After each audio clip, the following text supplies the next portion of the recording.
Sejam bem-vindos ao História Contra Pelo 2. Meu nome é Paulo Rodrigues, se inscreve no canal, deixa o like no vídeo. Vamos para o vídeo de hoje. Falar sobre pensamento social brasileiro 2, tá? Três autores fundamentais. Esses três autores são autores brasileiros e eles têm uma coisa em comum, são marxistas. Então é o Nelson Werneck Sodré, o Caio Prado Júnior e o Jacob Gorender. Só que eles são pensadores marxistas que têm pensamentos completamente diferentes. O Nelson Werneck Sodré é um historiador nordestino que ele escreve na década de 30, na década de 40, 50. A tese fundamental dele é que existiu feudalismo no Brasil e os resíduos desse feudalismo era necessário que se ultrapassasse, né? Era necessário que se estabelecesse uma aliança entre a classe trabalhadora, o proletariado, e a burguesia nacional. Então, na década de 50, essa era a visão. Essa linha ficou conhecida historicamente como uma linha gradualista, etapista, que vislumbrava no Brasil a queima, de etapas até se chegar à construção do socialismo, a luta pelo socialismo. Era a linha defendida pelo PCB, fundado em 1922, que vinha diretamente do Partido Comunista Soviético. Então adotava-se uma linha soviética no Partido Comunista Brasileiro. O Nelson Werneck Sodré, ele tinha um pensamento original, tá?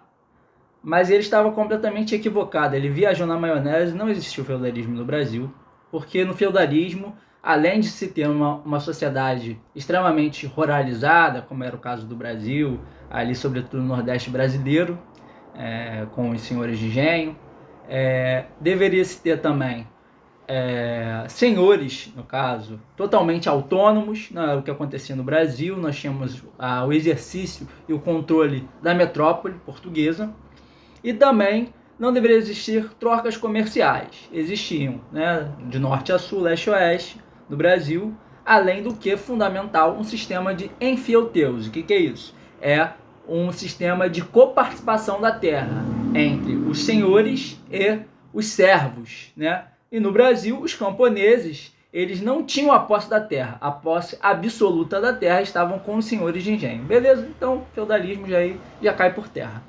Mas lá o Nelson Werneck Sodré defendia-se que deveria se ter uma revolução burguesa democrática no Brasil para depois chegar à luta pelo socialismo. O Caio Prado, que é um autor contemporâneo do Nelson Werneck Sodré, ele já pensa diferente. Ele fala o seguinte: o Brasil, qual era o sentido da colonização no Brasil? O sentido era exportar produtos agrícolas para o mercado mundial. Então o Brasil estava dentro de um sistema. Esse sistema ficou conhecido pela historiografia brasileira e pelos seus seguidores, como Fernando de Novaes, como o antigo sistema colonial. O Brasil era o resultado da expansão ultramarina portuguesa, ele era o resultado da acumulação primitiva de capital nos trópicos. A tese do Caio Prado Júnior, que é muito conhecido por vários escritos, formação do Brasil contemporâneo, história econômica do Brasil e por Revolução Brasileira. O Caio Prado Júnior, ele tinha uma das coisas que era louvável nele, inclusive o próprio historiador Fernando Brodel, quando veio ao Brasil para dar uma palestra na USP na década de 40, elogiou o Caio Prado porque ele fazia um amplo diálogo entre a história, a geografia e também a demografia brasileira, que estava surgindo como um campo autônomo na época. Então ele fazia essa interdisciplinaridade entre o que eram essas grandes ciências. A história já era ciência desde 1900, na verdade desde o século XIX, mas sobretudo depois dos análises em 1929, com a fundação da sua revista Econômica e Social. Ok?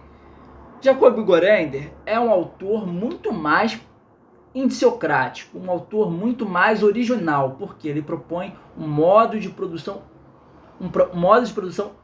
específico para o Brasil, um modo de produção escravista colonial.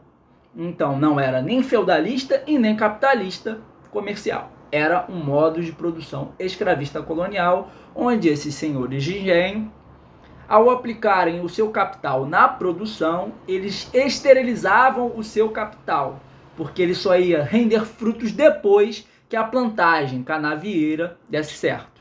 E depois o café, mais tardiamente, no século XIX. Então, no século XIX, quando há o aprofundamento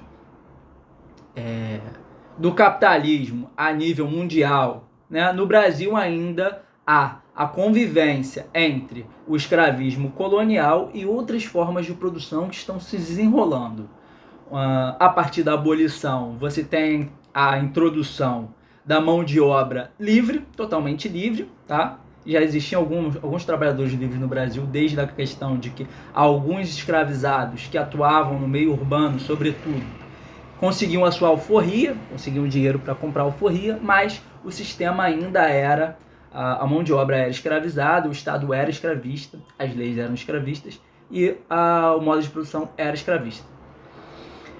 E aí depois da introdução dos imigrantes no campo, você tem outras formas que vão se desenrolar dentro do meio rural.